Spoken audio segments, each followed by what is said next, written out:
नमस्कार दोस्तों, हमारे चैनल में आप सभी का स्वागत है। समय कभी कभी इंसान से उसकी खुशियां चुपचाप छीन लेता है और उसे एहसास भी नहीं होने देता कि उसने अपने हिस्से की जिंदगी कब दूसरों पे लुटा दी। मेरे जीवन की कहानी भी कुछ ऐसी ही थी। मेरी जिम्मेदारियों का बोझ इतना भारी था कि अपने सपनों की आहट भी सुनाई नहीं दी। जब होश संभाला तो देखा कि उम्र आगे बढ़ चुकी है, लेकिन मेरी अपनी दुनिया अब तक बसी ही नहीं।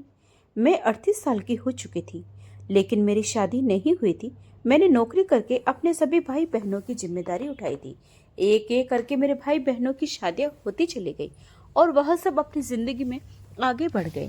फिर माँ भी इस दुनिया से चली गई।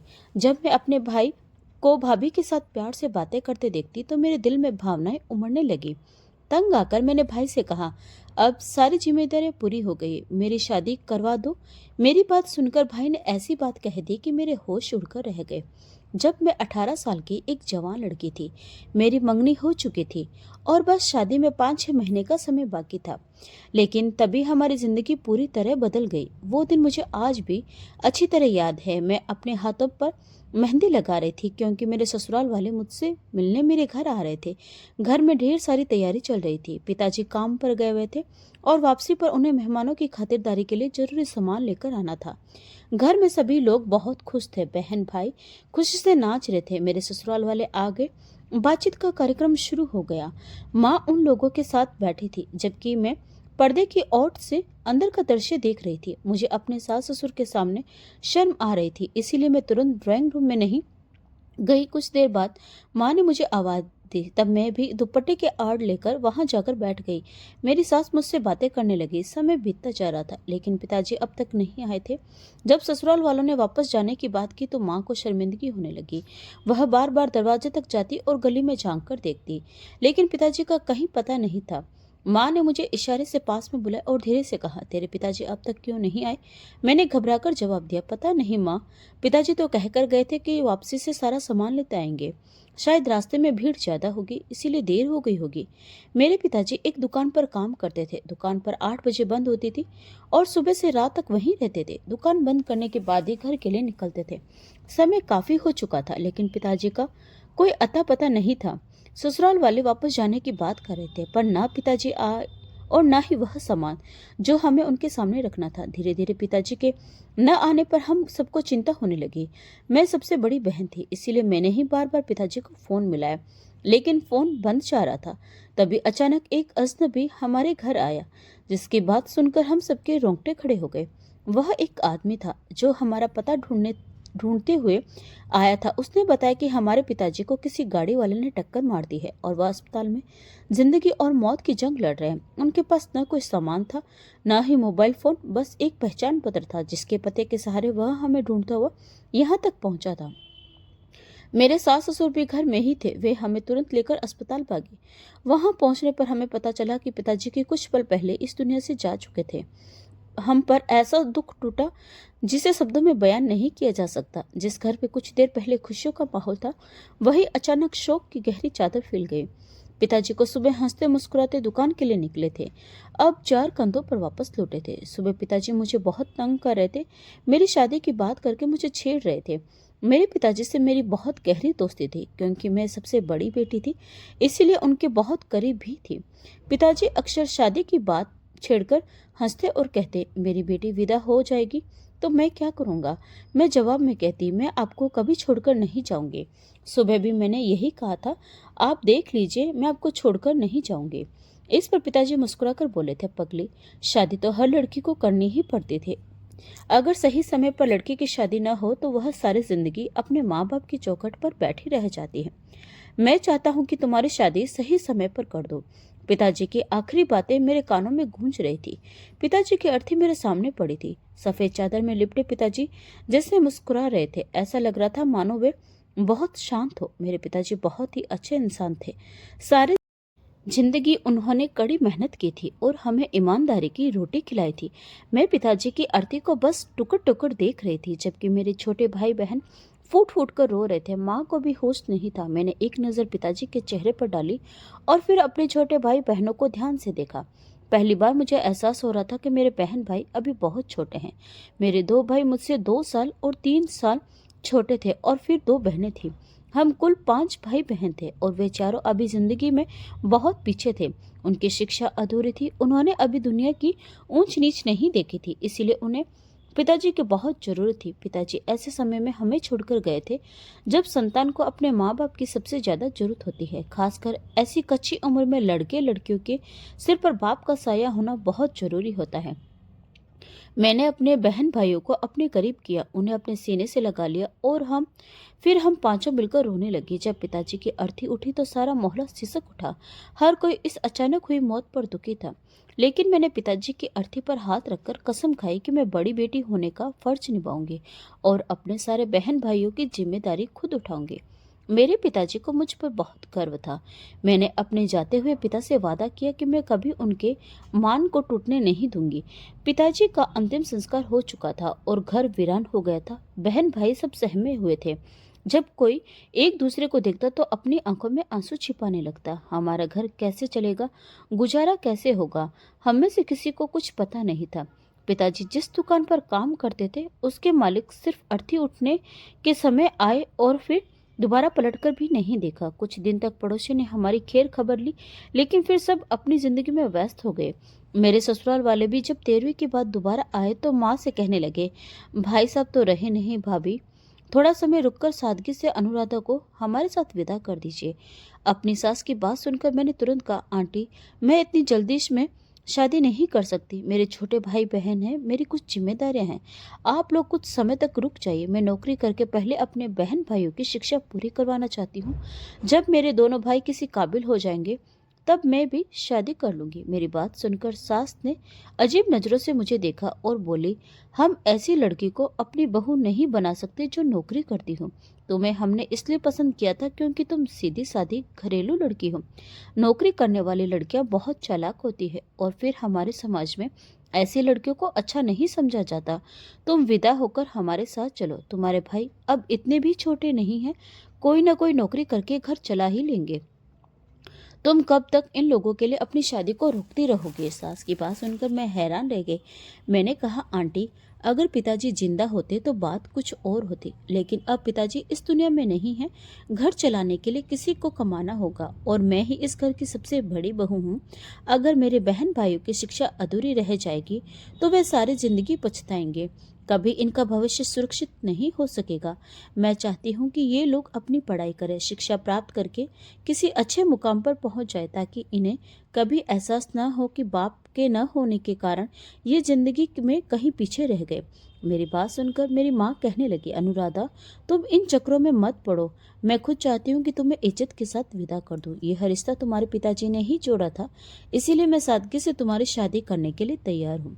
मैंने तुरंत साफ इनकार कर दिया और कहा, मैं शादी करके नहीं जाऊंगी, मुझे नौकरी करनी है और घर संभालना है। अगर आप मेरी शादी करना ही चाहती हैं तो मुझे इस बात का आश्वासन चाहिए कि शादी के बाद मुझे नौकरी करने की आज्ञा मिलेगी और मैं अपनी सैलरी से घर चला सकूंगी। मेरी सास ने बुरा सा मुंह बनाया और खड़ी होकर माँ से कहने लगी, बहन माफ करना, हम तो यह समझते थे कि आपकी बेटी सीधी सादी होगी, लेकिन बाप के गुजरते ही इसके तो पर निकल आए। इसे जमाने की हवा चाहिए, इसे बाहर निकलना है, नौकरी करनी है, यह घर बसाने वाली लड़की नहीं लगती। इतना कहकर उन्होंने उसी समय रिश्ता तोड़ने का ऐलान कर दिया। मैंने 2 आंसू बहाकर उनके इस फैसले को स्वीकार कर लिया, क्योंकि मेरे लिए सबसे ज्यादा जरूरी मेरे बहन भाई और मेरा घर था।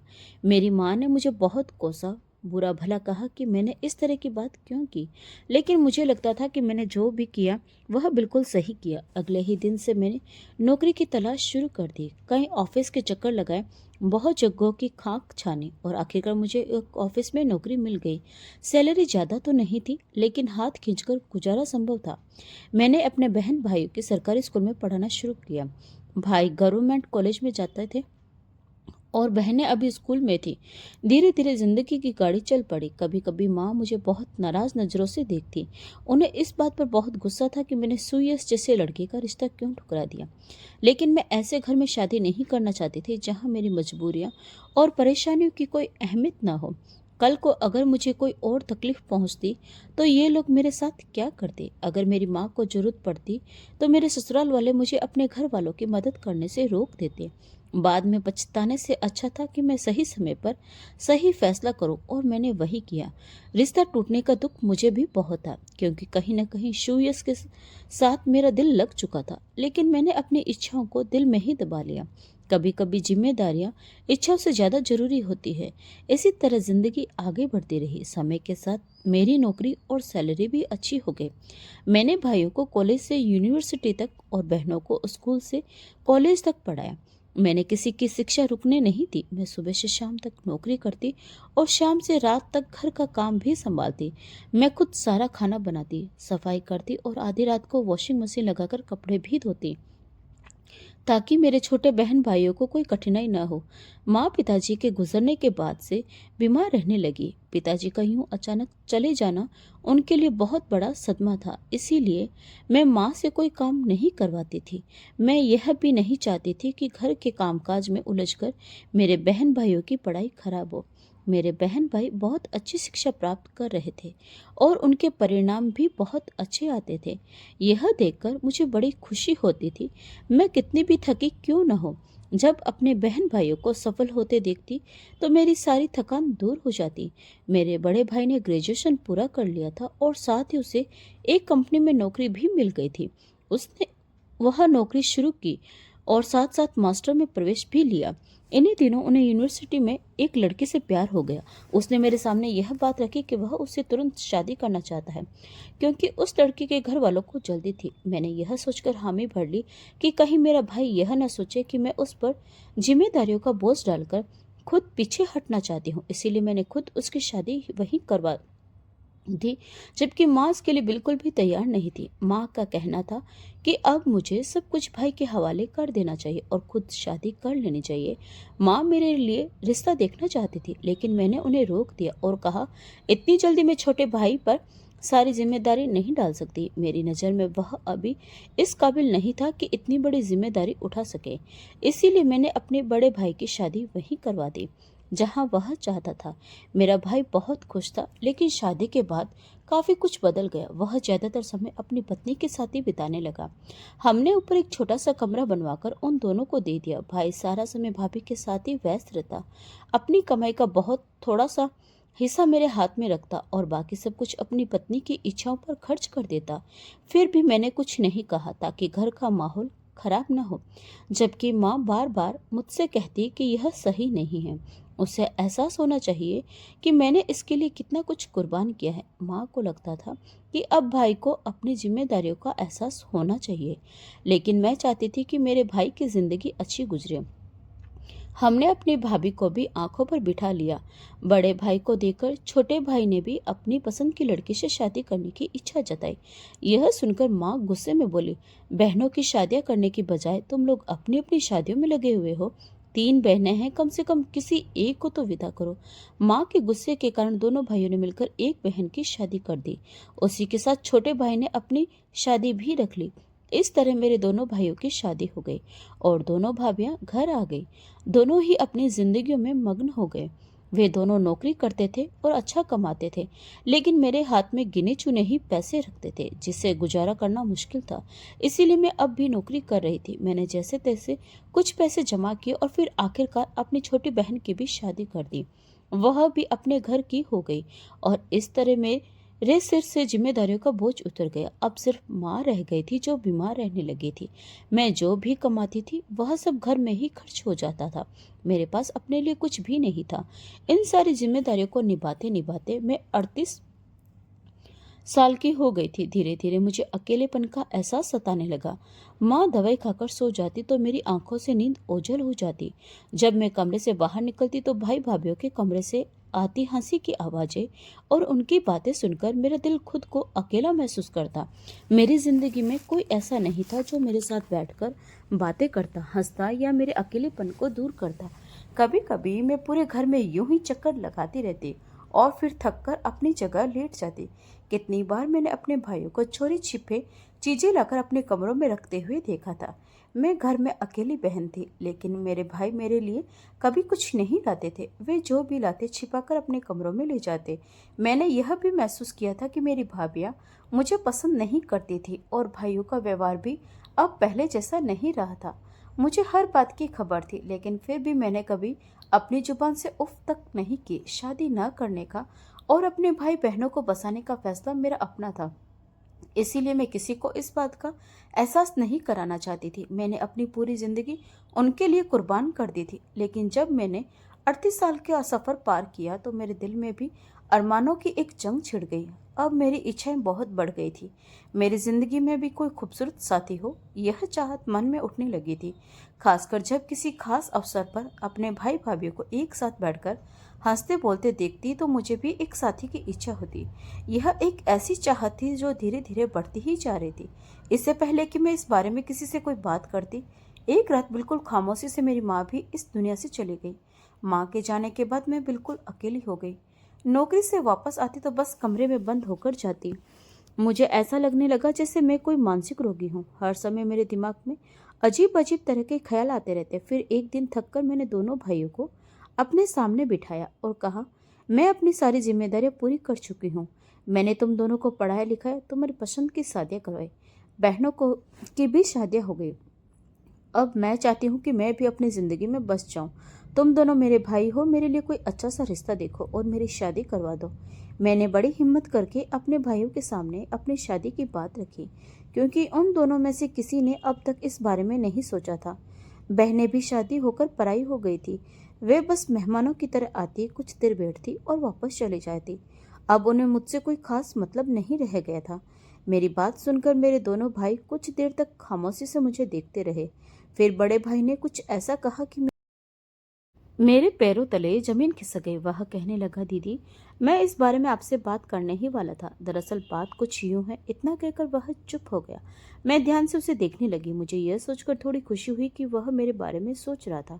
मेरे लिए यही बहुत था कि मेरे भाई ने मेरे बारे में सोचा। लेकिन उसकी अगली बात ने मुझे पूरी तरह हिलाकर रख दिया था। उसने कहा, हम दोनों के लिए अब इस घर में रहना मुश्किल हो गया है। हमारी पत्नियों की आपस में नहीं बनती। आप तो नौकरी पर जाते हैं और सारा दिन घर में नहीं होती। घर में आए दिन झगड़े होते रहते हैं। इसीलिए हम दोनों भाइयों ने मिलकर यह फैसला किया है कि इस घर को बेच दिया जाए और सबको उनके हिस्से के पैसे दे दिए जाएं। हम दोनों अपने अपने लिए अलग अलग घर ले लेंगे, क्योंकि अब एक ही घर में गुजारा करना मुश्किल हो गया है। कल को हमारे भी बच्चे होंगे तो खर्चे और झगड़े और बढ़ेंगे। भाई की यह बात सुनकर मुझे ऐसा लगा जैसे मेरे सिर पर आसमान टूट पड़ा हो। वह मेरे बारे में नहीं बल्कि अपने भविष्य के बारे में सोच रहे थे। मैं बस हैरानी से दोनों को देख रही थी। फिर बड़ा भाई कहने लगा, मैंने एक पार्टी से बात कर ली है। लगभग 28 लाख रुपए में हमारा यह घर बिक रहा है। इसे बेचकर हम हिस्से कर लेंगे और आपके हिस्से में जो भी पैसा आएगा हम उससे आपकी शादी कर देंगे। भाई ने बहुत सफाई से अपने भविष्य की सारी योजना मुझे बता दी थी, जिसमें मेरे लिए कोई खास सोच विचार नहीं किया गया था, सिवाय इसके कि वे मेरे हिस्से का पैसा देकर मुझसे अपना पीछा छुड़ा ले और खुद निश्चित हो जाए। मैं बस फटी फटी आंखों से अपने भाइयों को देख रही थी। पिताजी का घर बिक जाएगा, यह सोचकर मेरा दिल कांप उठा। लेकिन एक बार फिर भाइयों की खातिर मैं खामोश हो गई और कहा, ठीक है, तुम लोगों को जो सही लगे वही कर लो, लेकिन पहले मेरे लिए रिश्ता तलाश करो। अगर तुम दोनों अलग अलग हो जाओगे तो मैं कहाँ रहूंगी। तुम दोनों की पत्नियां मुझे कोई खास पसंद नहीं करती। मेरी शादी कर दो ताकि मैं भी अपने घर की हो जाऊं। दिल पर पत्थर रखकर मैंने दोबारा अपनी शादी की बात कही। जो सच था वह मेरी जुबान पर आ ही गया। यह सुनकर दोनों भाई खामोश हो गए। कुछ दिन बीते तो मेरी दोनों भाभियां मेरे कमरे में आई और कहने लगी, दीदी, आप तो बड़ी ही चालाक निकली। आपको अच्छी तरह मालूम है कि इस उम्र में आपको कोई रिश्ता मिलने वाला नहीं है, इसीलिए इस घर को बेचना ना पड़े, इसके लिए आपने यह नया ड्रामा रच दिया है। हमें सब समझ में आता है। आप चाहते ही नहीं कि हमारी जिंदगी में सुकून आए, हम अच्छी जिंदगी गुजारे और आगे बढ़े, इसीलिए आप यह शर्त रखकर बैठ गई हैं। आपके दोनों भाई तो बड़े भोले हैं, जिन्हें दीदी दीदी कहते थकते नहीं हैं। लेकिन हम बेवकूफ़ नहीं हैं। हमारे लिए अब इस पुराने मोहल्ले में रहना संभव नहीं है। चलो, मान लिया कि आपने शादी नहीं की, बहन भाइयों को पढ़ाया लिखाया, उनकी शादी करवाई, लेकिन क्या अब आप सारी जिंदगी हमारे सिर पर बैठी रहेंगी? क्या हमें सांस भी आपसे पूछ कर लेनी होगी? क्या हमें हमेशा आपके एहसानों के नीचे दबकर रहना होगा? हमारी अपनी कोई जिंदगी नहीं है क्या? हम इस घर में नहीं रहना चाहते। यह घर तो हर हाल में बेच दिया जाएगा, चाहे आप कितने ही ड्रामे क्यों न कर ले। वे दोनों मुझसे झगड़ा करने के लिए आई थी और मेरी सारी कुर्बानियों पर पानी फेरकर मुझे ही मुजरिम ठहराकर चली गई। मैं बस उन्हें खामोशी से देखती रही और कुछ नहीं कहा। उनके जाने के बाद मैं पहली बार फूट फूट कर रोई। मुझे विश्वास नहीं हो रहा था कि यह दुनिया इतनी निर्दयी है। यहाँ न रिश्तों की कदर है और न ही त्याग की। मैंने अपने बहन भाइयों के लिए कुछ नहीं किया था, और अब बदले में मेरे साथ ऐसा व्यवहार हो रहा था। किसी को चिंता नहीं थी कि घर बिक जाने के बाद मेरा क्या होगा, मैं कहाँ जाऊंगी। उसी शाम एक पार्टी आई और हमारे घर की डील तय हो गई। मेरे भाइयों ने 28 लाख रुपए में घर बेच दिया और दोनों शादीशुदा बहनों को उनका हिस्सा दे दिया। मुझे भी मेरा हिस्सा दे दिया गया और वे दोनों किराए के अपार्टमेंट में शिफ्ट हो गए।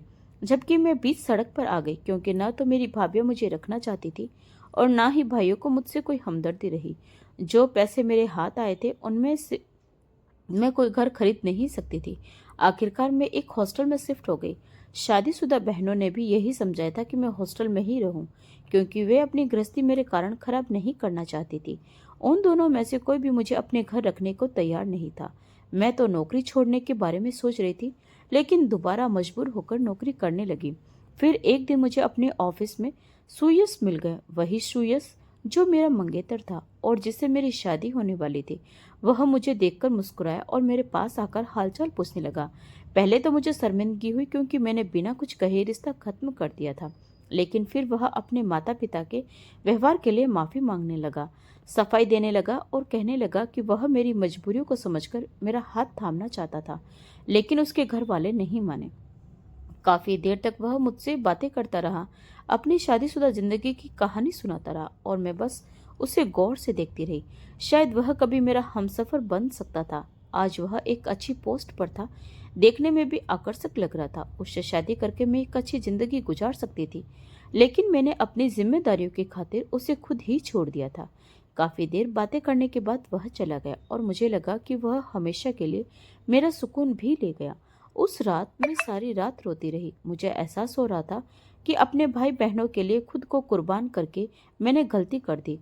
शायद सही समय पर अगर मैंने अपनी माँ की बात मानकर शादी कर ली होती तो आज मैं जिंदगी में खुश होती। लेकिन मैं अपने भाई बहनों की तरह स्वार्थी नहीं बन सकी थी। मैं अपने माता पिता के प्यार का कर्ज चुकाना चाहती थी। मैंने एक बार फिर हालात से समझौता किया और वैसे ही नौकरी करती रही। फिर एक दिन मेरे बॉस किसी काम से मेरे पास आए। कुछ देर तक मुझे देखने के बाद कहने लगे, क्या बात है अनुराधा, तुम कुछ परेशान सी लग रही हो। मैं काफी समय से, बल्कि पिताजी की मौत के बाद से अब तक इसी ऑफिस में काम कर रही थी। इसी वजह से मेरे बॉस मुझसे काफी करीब हो गए थे। उनकी बात सुनकर उस दिन मैं खुद पर काबू न रख सकी और रोते हुए उन्हें सारी बात बता दी। मैंने यह भी बताया कि अब मैं हॉस्टल में रहती हूँ। यह सुनकर वह बहुत हैरान हुए और कहने लगे, मुझे विश्वास नहीं हो रहा कि जिन भाइयों के लिए तुमने सब कुछ लुटा दिया वे तुम्हारे साथ ऐसा कर सकते हैं। मैंने सिर झुका लिया। अगले दिन अचानक मेरे बॉस ने मुझे प्रपोज कर दिया और कहा, मुझसे शादी करोगी। मैंने हैरानी से अपने 50 वर्षीय बॉस को देखा। वह बहुत शरीफ आदमी थे, जिन्होंने कभी मेरे हालात या मजबूरी का फायदा नहीं उठाया था। वह बोले, अपनी बूढ़ी बीमार माँ की वजह से मैंने अब तक शादी नहीं की थी। मुझे डर था कि मेरी पत्नी आएगी तो शायद मैं अपनी माँ पर ध्यान नहीं दे पाऊंगा, लेकिन मुझे लगता है कि अगर मैं तुमसे शादी कर लूंगा तो मेरी जिंदगी में एक अच्छा बदलाव आएगा। मुझे विश्वास है कि तुम मेरी बीमार माँ का भी ख्याल रखोगी और मेरी मजबूरियों को भी समझोगी। मेरे पास कोई और सहारा नहीं था, इसीलिए मैंने अपने बॉस का हाथ थाम लिया और हमारी शादी हो गई। मैं विदा होकर एक आलीशान बंगले में आ गई, जहाँ मेरी बूढ़ी बीमार सास बिस्तर पर थी। उनकी देखभाल के लिए एक नर्स भी थी, लेकिन मैंने उसकी छुट्टी कर दी और खुद अपनी सास की देखभाल करने लगी। मैंने दिन रात उनकी सेवा की और मेरा पति खुद मेरे प्यार में गिरफ्तार हो गया। भगवान ने मेरे बलिदान का फल कुछ इस तरह दिया कि जल्दी मेरी गोद में संतान की खुशी भी आ गई और हमारी जिंदगी पूरी हो गई। मैंने कभी पीछे मुड़कर अपने अतीत को नहीं देखा। मैं हमेशा प्रार्थना करती हूँ कि मेरे बहन भाई जहाँ भी रहे खुश रहें। हाँ, मगर कभी कभी दिल में कसक जरूर उठती है कि काश मेरे बहन भाई मेरा थोड़ा सा ख्याल रखते, मुझे थोड़ा प्यार और सम्मान देते, खुद मेरी शादी करवाते, तो शायद आज मैं उनसे जुड़ी होती। लेकिन मुझे विश्वास है कि मैं स्वर्ग में अपने पिताजी के सामने जरूर सिर उठाकर खड़ी हो सकूंगी। तो दोस्तों, इस कहानी को लेकर आपकी क्या राय है, कमेंट बॉक्स में ज़रूर बताएं। अगर आपको हमारी आज की कहानी अच्छी लगी हो तो प्लीज़ लाइक ज़रूर करें। अगर आपने अभी तक हमारे चैनल को सब्सक्राइब नहीं किया है तो ज़रूर कर लीजिए। तो मिलते हैं एक ऐसी ही और मोटिवेशनल कहानी के साथ। Thanks for watching.